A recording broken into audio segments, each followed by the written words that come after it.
বিকেলবেলা কিছু গেস্ট আসবে বাসায়, তো প্রথম থেকে একটু কনফিউশনের মধ্যে ছিলাম তারা আসবে কি আসবে না।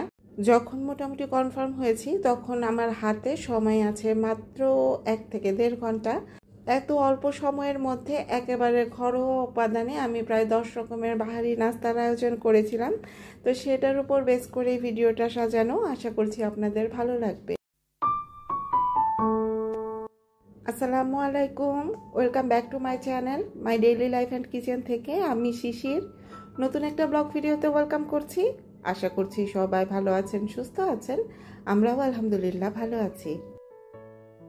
আমার অনেক দিনের ইচ্ছে ছিল টাইম চ্যালেঞ্জ নিয়ে এরকম কুইক স্ন্যাক্স আইটেমের উপর একটা আমি কন্টেন্ট দেব, কিন্তু সেইভাবে সময় সুযোগ হয়ে উঠছিল না। তো আজকে যেহেতু সুযোগটা এসেছে, আজকে আর সুযোগটা হাতছাড়া করব না। ভিডিও যেমনই হোক চ্যালেঞ্জটা নিয়েই নেব।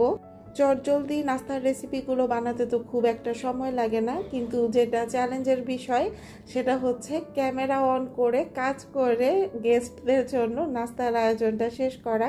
এমনিতে নিজেদের খাওয়ার জন্য কোনো কিছু বানিয়ে যখন ভিডিওতে শেয়ার করা হয় তখন কিন্তু কোনো টাইম লিমিটেশন থাকে না, কিন্তু যখন বাসায় গেস্ট আসার একটা ব্যাপার থাকে তখন কিন্তু আমাদের হাতের সময়টা খুবই লিমিটেড। এখানে ক্যামেরা নিয়ে বেশি ঘুরঘুর করা চলবে না, মানে কথা কম কাজ বেশি এরকম একটা ব্যাপার।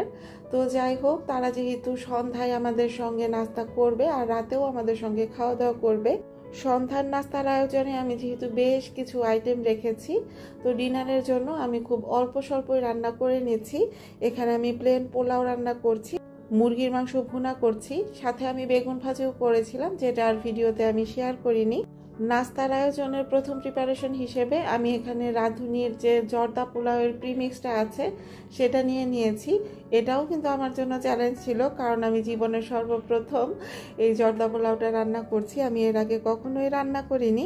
তো এটার ভিতরে কিন্তু 2টা প্যাকেট ছিল, চিনির মধ্যে বাদাম কিশমিশ এরকম অনেক কিছু মেশানো ছিল। পানিটা যেন খুব তাড়াতাড়ি গরম হয়ে যায় এর জন্য কিন্তু আমি প্রথমে ইলেকট্রিক কেটলিতে পানিটা গরম করে ফুটিয়ে নিয়েছি। পানিতে একটু বলক আসার পর এখানে আমি গরম মশলা দিয়েছিলাম, সাথে যে চালটা ছিল সেটাও ফুটতে দিয়েছি। আর এইদিকে আমার পোলাওটা কিন্তু হয়ে গেছে। নতুন চালে কিন্তু পানি একটু কম দিতে হয় আর পুরাতন চালে একটু বেশি দিতে হয়, তো মাঝে মাঝে না এই জিনিসটা একেবারে মনে থাকে না। কিন্তু আজকে খুব সাবধানে মেপে ছেপে পানিটা দিয়েছিলাম আর পোলাওটা কিন্তু সুন্দর ঝরঝরেও হয়েছে। এর মধ্যে কিন্তু বাইরে বৃষ্টিও নেমে গেছে। আসলে এখন যে কি কাল এটাই একটা কনফিউশনের বিষয়। ঘুম থেকে সকালবেলা যখন উঠি তখন দেখি বর্ষাকাল, আবার 11টা-12টার দিকে রোদের প্রখরতা দেখে মনে হয় যে গ্রীষ্মকাল, বিকালবেলা শরৎকাল, আবার শেষ রাতে গিয়ে শীতকাল চলে আসে। পুরাই একেবারে কনফিউজড অবস্থা। ভাতটা যেন একেবারে সেদ্ধ হয়ে গলে না যায় তার জন্য কিন্তু পানি ঝরা দিয়ে এখন এটা ঠান্ডা হতে দেব। আর একটু চামচ দিয়ে নাড়াচাড়া করে দিচ্ছি যেন একটার গায়ে আরেকটা লেগে না থাকে। তো ভিডিওটা যারা দেখা শুরু করেছেন, যদি আমার ভিডিওতে দেখানো কোনো একটা কাজ আপনার কাছে ভালো লেগে যায় তাহলে প্লিজ একটা লাইক দিতে ভুলবেন না। আর আজকে যারা আমাকে প্রথম ভিজিট করছেন চাইলে চ্যানেলটা সাবস্ক্রাইব করে দিতে পারেন। তো এখানে হচ্ছে আমি কিছু আলুর চপ বানিয়েছি। আলুর চপ মানে তো আলু ভর্তা ডিম দিয়ে কোট করে তেলে ভাজি। যেহেতু গেস্টদের জন্য বানাচ্ছি সেই ক্ষেত্রে আলুর চপটা একটু রিচ করার জন্য এখানে আমি অল্প একটু চিকেন ম্যাশ করে দিয়েছিলাম।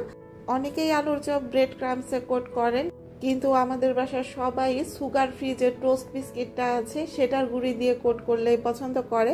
তো আলুর চপগুলো কিন্তু আমি ডাবল কোটিং করে নিয়েছিলাম যেন ফেটে না যায়।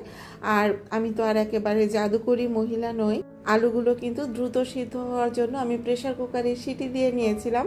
যেহেতু আমার হাতে সময় কম, আজকের পুরো ভিডিওটা প্রায় সুপার পাওয়ার মুডে আছে, কারণ আজকে আমি ঠিক এভাবেই কাজ করেছি। আমি যখন কিচেনে এসেছি নাস্তা বানানোর জন্য তখন কিন্তু বিকাল 4টা কি সোয়া 4টার মতো বাজে। আর এখানে আমাদের শাহিনুর সিদ্দিকা বুবু আর আমার প্রিয় লিপি আপুর টিপস ফলো করে কিছু পরোটা বানিয়েছি। নর্মালি আমরা যেভাবে পরোটা বানাই এটা ডোটা ঠিক সেভাবেই করেছি। এখানে আমি মাংসের পরোটা বানাবো, তো সেই জন্য কিছু গরুর মাংস আমি গতকাল রাতেই প্রিপেয়ার করে রেখেছিলাম। একটা পরোটার উপর আমি মাংসের যে পুরটা সেটা দিচ্ছি, তার উপরে আমি কিছু মজারেলা চিজ দিচ্ছি। চিজটা ছিটিয়ে দেওয়ার পর এটার উপর আরেকটা পরোটা দিয়ে আমি এখন চারপাশ সুন্দর মতো ফোল্ড করে নেব। আসলে আমরা অনেক রকম ভিডিও দেখি যে 1 ঘন্টা চ্যালেঞ্জ নিয়ে 100 ঘন্টা কাজ করার উপায়। আসলে এগুলো কিন্তু একেবারে ডাহা মিথ্যে কথা। যখন আপনি খুব বেশি তাড়াহুড়ার মধ্যে পড়ে যান তখন দেখবেন ব্রেন একটু কম কম কাজ করে। তো সেই ক্ষেত্রে আপনার যদি কোনো প্রিপারেশন একেবারেই আগে থেকে নেওয়া না থাকে তাহলে কিন্তু কাজ করা অনেকটাই কঠিন হয়ে যায়। যেমন আমি গতকাল রাতে থেকেই জানতাম যে আমার বাসায় গেস্ট আসতে পারে, তো সেই জন্য গতকাল রাতেই কিন্তু এই মাংসটা আমি প্রিপেয়ার করে রেখেছিলাম যেন তারা আসলে আমি ঝটপট এটা বানিয়ে দিতে পারি। এই মাংস পরোটাটা গরুর মাংস, খাসির মাংস, চিকেন সব মাংস দিয়ে কিন্তু করা যায়। বাসায় যদি রান্না মাংসও থাকে সেই মাংসটাও কিন্তু একটু ছিঁড়ে নিয়ে কাঁচামরিচ পেঁয়াজ দিয়ে ভেজে দিয়েও পুরটা রেডি করে নেওয়া যায়।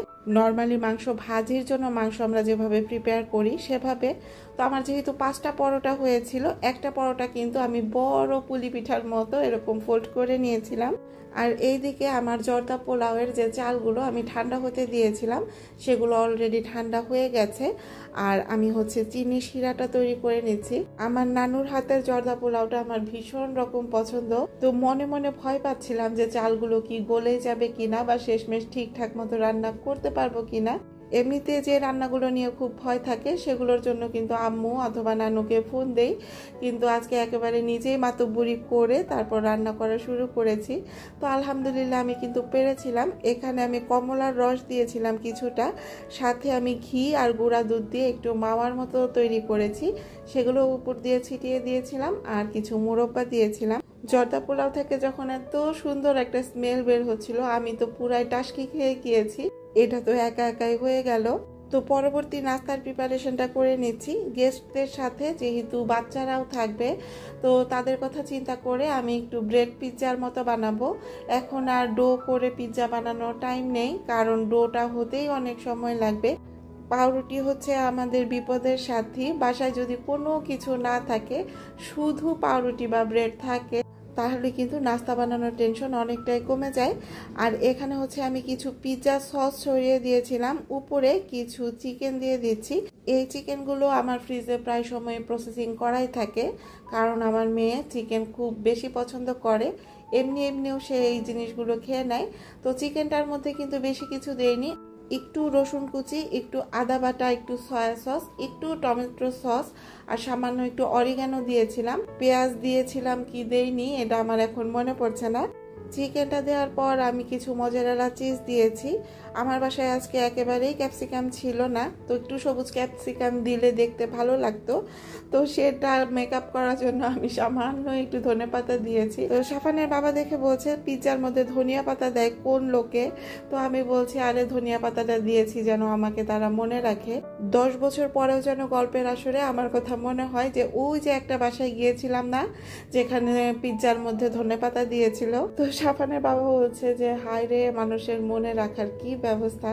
তো আমি বলছি যে আমি তো আর নাচা গানা করে মানুষের মনে থাকতে পারবো না, আমি না হয় পিৎজার মধ্যে ধনিয়া পাতা দিয়েই মানুষের মনে থাকে।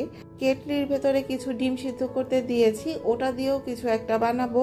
আর এখানে আমি হচ্ছে কিছু ডাল বাটা বের করে নিয়েছি। আমার ফ্রিজে ম্যাক্সিমাম সময়ই এরকম খেসারির যে ডাল সেটা আমি ব্লেন্ড করে রেখে দেই, কারণ মাঝে মাঝে বিকালবেলা আমাদের পেঁয়াজও খাওয়া হয়। ডালের পরিমাণটা খুবই কম নিয়েছি, যদি পেঁয়াজ কম দিয়ে ডাল বেশি দেই তাহলে তো ডালাজু হয়ে যাবে। তো ডালাজু তো বানাবো না, বানাবো হচ্ছে পেঁয়াজু। পেঁয়াজগুলো যেহেতু আমি একটু গরম গরম অবস্থায় রাখতে চাচ্ছি তাই একটু পরে ভেজে নেব। তার আগে আমি কিছু ব্রেডের নাস্তা বানিয়ে নিচ্ছি। এখানে এক একটা ব্রেড আমি এরকম 4 কোনা করে কেটে একটু সুইট মেয়োনেজ দিচ্ছি আর ভেতরে অল্প একটু করে গুঁড়া দুধ ছিটিয়ে দিচ্ছি। ঝাল ঝাল কিছু আইটেম রাখছি, সাথে একটু মিষ্টি মিষ্টি আইটেমও রাখছি, যেহেতু বাচ্চারা ঝালের থেকে মিষ্টিটাই খেতে বেশি পছন্দ করে। যদি সুইট মেয়োনেজ বা গুঁড়া দুধ এগুলো না ইউজ করতে চান, এখানে কিন্তু নিউট্রেলাও ভেতরে ভরে দেওয়া যেতে পারে, সেটাও কিন্তু খেতে বেশ মজা হয়। আমার বাসায় আজকে নিউট্রেলা ছিল না। এই নাস্তাটা কিন্তু আমি 2 ভাবে করে থাকি। ব্রেডগুলো সুন্দর করে রেডি করে নেবার পর এখানে হচ্ছে ব্রেডগুলো যে আমি কোটিং করব সেই কোটিংটা রেডি করে নিচ্ছি। একটা ডিমের সাথে একটু লিকুইড মিল্ক আর অল্প একটু চিনি দিয়েছি।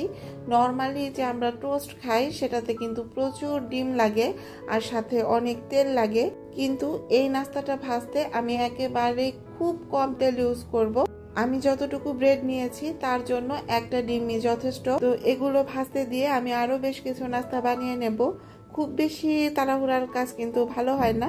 এই যে দেখেন আমার ক্যামেরার অবস্থা, আমার আপুরা অবশ্যই বুঝতে পারবেন যে আমার আজকে হাল না যে অবস্থা। ব্রেডগুলো দেখে একেবারেই ভাববেন না যে এগুলো আমি পুড়ে ফেলেছি, যেহেতু খুব লাইট অয়েলে এই জিনিসগুলো আমি ভেজেছি, তো সেই জন্য কিন্তু একটু কালো কালো দেখাচ্ছিল। তো আমার এরকম দৌড়াদৌড়ি দেখে আমার যে পার্সোনাল সেক্রেটারি মানে সাবানের বাবা আমাকে কিচেনে হেল্প করার জন্য এসেছে।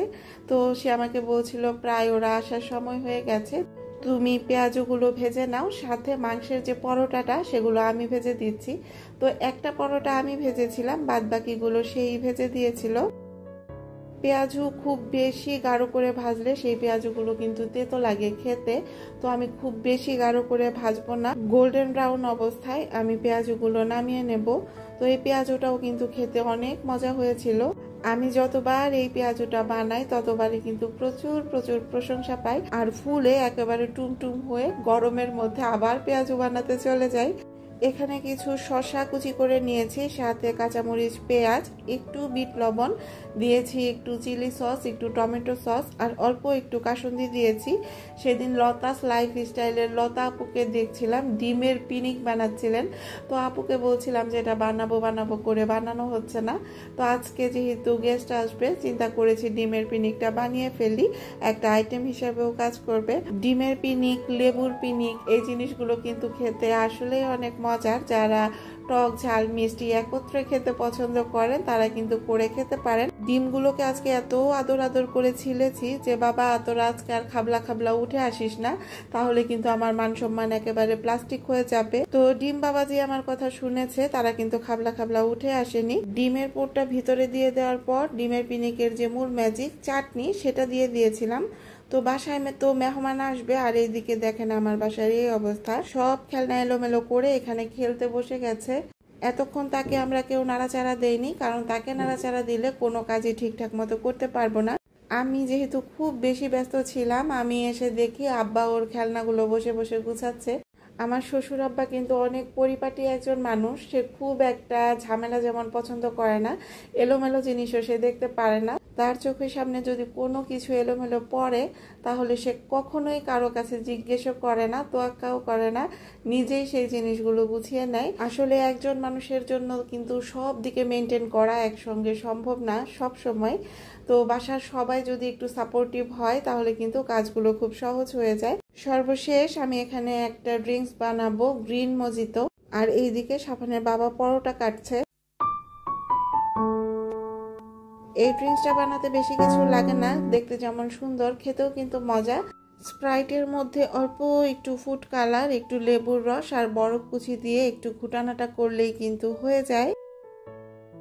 পরোটাগুলো এখন সার্ভিং বলে আমি একটা একটা করে তুলে সাজিয়ে দিচ্ছি।